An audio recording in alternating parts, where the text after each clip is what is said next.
রাজ্য কংগ্রেসকে শক্তিশালী করতে বিভিন্ন শাখা সংগঠন সহ জেলা স্তরের সংগঠনকে সর্বসম্মতিক্রমে ঢেলে সাজানো হবে। দিল্লিতে কেন্দ্রীয় নেতৃত্বের সঙ্গে বৈঠক শেষে রাজ্যে ফিরে এসে কথা জানালেন প্রদেশ কংগ্রেস সভাপতি আশিস কুমার সাহা। প্রসঙ্গত, দেশের প্রতিটি রাজ্যের সঙ্গে রাজ্যে ও 22 এপ্রিল থেকে 2রা মে কেন্দ্রীয় পর্যবেক্ষণের উপস্থিতিতে সাংগঠনিক 9টি জেলার সংগঠন সৃজন অভিযান সম্পন্ন হয়েছে। পরবর্তীতে পর্যবেক্ষকদের রিপোর্টের উপর ভিত্তি করে রাজ্য নেতৃত্বকে দিল্লি তলব করা হয়েছে।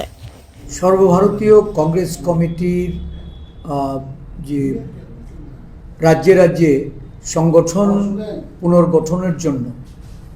জেলা স্তরে সংগঠন সৃজন অভিযান এটা শুরু হয়েছিল।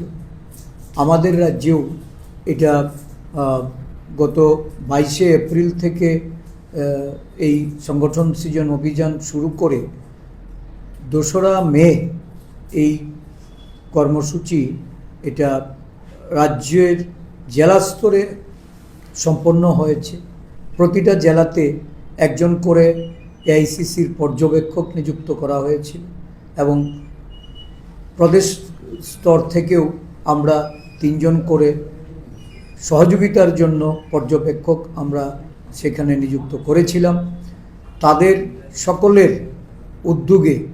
এই প্রতিটা জেলায়, বিশেষ করে আমাদের যে রাজ্যের 9টি রাজনৈতিক জেলা, যেখানে প্রশাসনিক জেলা 8টি, এই 8টি জেলার মধ্যে 9টি রাজনৈতিক জেলা, এই প্রত্যেকটা জেলাতে এই কর্মসূচি সম্পন্ন হয়েছে এবং পরবর্তী সময়ে এটার যে প্রসেস, এই প্রসেসটাকে ফলো আপ করার জন্য দিল্লিতে আমাদের ডেকে পাঠানো হয়েছিল রাজ্য নেতৃত্বকে। সেখানে আমরা প্রত্যেকেই এই জেলার যে ফাইন্ডিংস ছিল অবজারভারদের, তার উপরে যে আলোচনা, সেই আলোচনায় অংশগ্রহণ করি এবং আমাদের নিজস্ব যে আমাদের মতামত সেগুলিও আমরা তুলে ধরি। এবং সর্বশেষ যেটা, যে আমাদের সর্বভারতীয় সভাপতি এবং আমাদের সাংগঠনিক সাধারণ সম্পাদক এবং আমাদের রাজ্যের ইনচার্জরা, সেক্রেটারি ইনচার্জ, সকলে মিলে তারা একটা সিদ্ধান্তে উপনীত হয়ে খুব শীঘ্রই রাজ্যের 9টি জেলার জন্য 9 জন জেলা সভাপতি তারা ঘোষণা করবেন এবং পরবর্তী সময়ে আমাদের ব্লক বা অন্যান্য বিভাগীয় ক্ষেত্রেও একটা সহমতের ভিত্তিতে সর্বসম্মতিক্রমে কমিটিগুলি পুনর্গঠন করার মধ্য দিয়ে রাজ্য কংগ্রেসকে শক্তিশালী করা হবে এবং সারা দেশব্যাপী যে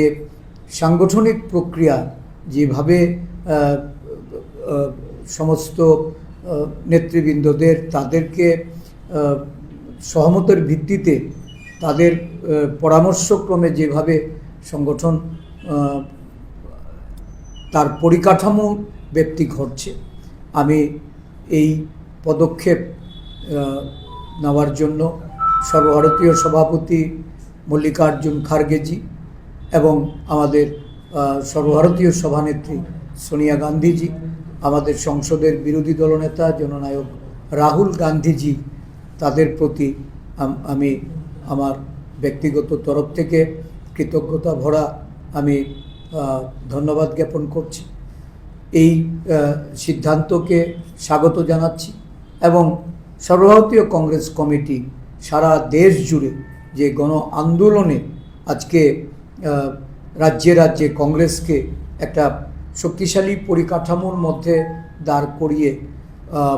জনস্বার্থে বা জনকল্যাণে যে আন্দোলন সূচি নিয়ে মাঠে নামছে, ত্রিপুরা রাজ্যেও আমরা এই আন্দোলন সূচি আমরা এটা ফলো আপ করছি এবং আগামী দিন আরও বৃহত্তর আন্দোলনের আমরা আমাদের সমস্ত সংগঠনকে আমরা যুক্ত করতে চাইছি। আমি আবেদন করেছি আমাদের সাংগঠনিক সম্পাদক সাধারণ সম্পাদক বেণুগোপালজির মাধ্যমে অতি সত্বর যেন রাজ্যে আমাদের সর্বভারতীয় সভাপতি এবং সংসদের বিরোধী দলনেতা রাহুল গান্ধীজি তারা যেন এই রাজ্যে আসেন, সফর করেন এবং কংগ্রেস কর্মী সহ সাধারণ গণতন্ত্রপ্রিয় মানুষ সারা দেশে যেমন আজকে গণতন্ত্রের যে মানুষের যে প্রতিবাদী মানুষের যে জোয়ার বইছে, ত্রিপুরা রাজ্য থেকেও সেটা যেন শুরু করা হয়, তার জন্য আমি আবেদন করেছি। আমি আশা করছি যে খুব সহসাই সর্বভারতীয় সভাপতি আমাদের রাজ্যে আসবে।